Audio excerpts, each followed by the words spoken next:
Pernah nggak sih kalian ngerasa kejebak sama pilihan yang dua-duanya sama-sama susah? Atau ngeliat gimana duit bisa ngubah orang jadi sosok yang nggak kita kenal lagi? Kalau iya, selamat. Kalian udah ngerasain sedikit dari apa yang coba disampaikan sama salah satu serial paling gokil di dekade ini, Squid Game. Tapi kita di sini bukan buat bahas siapa yang mati atau siapa yang menang. Hari ini, kita bakal bedah pelajaran paling dalam dari keseluruhan cerita Squid Game. Pelajaran yang sebenarnya relevan banget sama hidup kita sehari-hari. Oke, pelajaran pertama dan yang paling fundamental dari serial ini adalah keputusasaan adalah penjara paling mengerikan. Coba kita pikirin lagi. Apa yang bikin 456 orang mau mempertaruhkan nyawa mereka di permainan anak-anak? Jawabannya satu, utang dan keputusasaan. Gi-hun yang kecanduan judi, Sang-woo si anak jenius yang ternyata korupsi, Ali yang gajinya ditahan, Sae-byok yang butuh uang buat keluarganya. Mereka semua adalah cerminan orang-orang yang udah mentok, yang ngerasa nggak punya pilihan lain. Ini tamparan keras buat kita. Squid Game ngingetin kita bahwa kebebasan finansial itu bukan soal jadi kaya raya, tapi soal punya pilihan. Serial ini nunjukin betapa rapuhnya hidup kalau kita nggak punya pegangan finansial, dan gimana satu keputusan finansial yang buruk bisa berujung ke jurang yang dalam banget. Pelajaran kedua, dan ini yang paling bikin nyesek. Di bawah tekanan, topeng asli manusia bakal kebuka. Ingat permainan kelereng? Adegan itu mungkin salah satu yang paling brutal secara emosional. Nggak ada darah, tapi sakitnya nembus layar.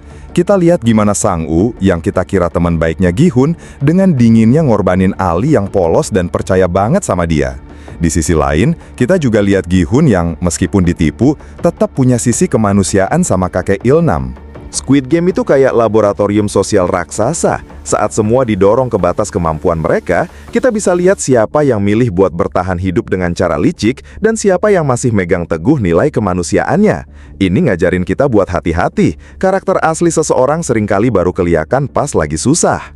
Pelajaran ketiga, yang mungkin paling sinis tapi juga paling nyata. Sistem seringkali sudah diatur untuk tidak adil. Dari awal, permainan ini udah kerasa janggal. Para pemain dikasih ilusi kesetaraan dan pilihan bebas. Mereka boleh voting buat berhenti, tapi kenyataan di luar sana maksa mereka buat balik lagi. Mereka pikir mereka punya kesempatan yang sama, padahal ada para VIP di atas sana yang nonton dan taruhan di atas penderitaan mereka layaknya menonton pacuan kuda. I knew he could do it. I knew 456 could do it. You saw that, right? Ini kritik sosial yang nusuk banget. Di dunia nyata, seringkali kita ngerasa udah main sesuai aturan, tapi tetap aja kalah. Kenapa? Karena lapangan permainannya mungkin udah didesain buat nguntungin segelintir pihak. Squid Game ngajak kita buat lebih melek dan kritis, mempertanyakan aturan main yang ada di sekitar kita, baik itu di dunia kerja, sosial, maupun politik. Pelajaran keempat, season 3 yang jadi puncak dari semua kekacauan ini. Di sini, pertanyaan mendasar yang diajukan adalah, apakah sisi kemanusiaan kita masih ada?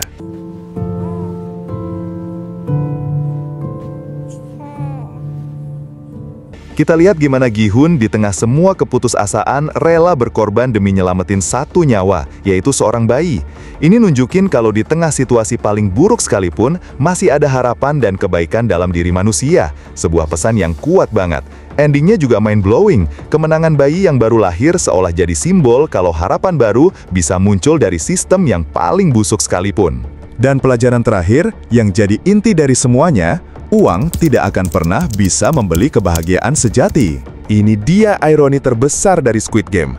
Gi-hun berjuang mati-matian, ngelihat teman-temannya mati satu persatu, dan akhirnya dia menang. Dia dapat 45,6 miliar won. Harusnya dia bahagia kan? Tapi apa yang terjadi? Dia malah depresi, nggak bisa nikmatin uangnya, dan hidup dalam rasa bersalah yang luar biasa. Kemenangannya terasa hampa. Ini bukti paling kuat kalau tujuan hidup kita seharusnya bukan cuma ngejar materi. Karena pada akhirnya, koneksi antar manusia, kedamaian batin, dan harga diri, itu semua adalah hal-hal yang nggak bisa dibeli pakai uang sebanyak apapun. Keputusan Gi-hun buat balik lagi ke permainan bukan karena dia butuh uang, tapi karena dia butuh jawaban dan keadilan. Dia sadar ada yang lebih penting dari sekedar tumpukan uang di rekening. Jadi, di balik semua adegan brutal dan plot twist-nya, Squid Game sebenarnya ngajak kita buat ngaca. Serial ini nanya ke kita, apa yang benar-benar berharga dalam hidup kalian? Sejauh apa kalian mau berkorban demi uang? Dan kalau kalian ada di posisi mereka, kalian bakal jadi orang yang seperti apa? Squid Game bukan cuma serial, tapi sebuah pertanyaan besar tentang kemanusiaan kita di tengah dunia yang kapitalistis dan penuh tekanan. Nah, itu dia beberapa pelajaran hidup yang bisa kita ambil. Mungkin kalian punya pandangan lain, pelajaran apa yang paling ngena buat kalian dari Squid Game? Langsung aja tulis di kolom komentar di bawah. Jangan lupa like, share, dan subscribe channel ini untuk konten-konten kita selanjutnya. See you!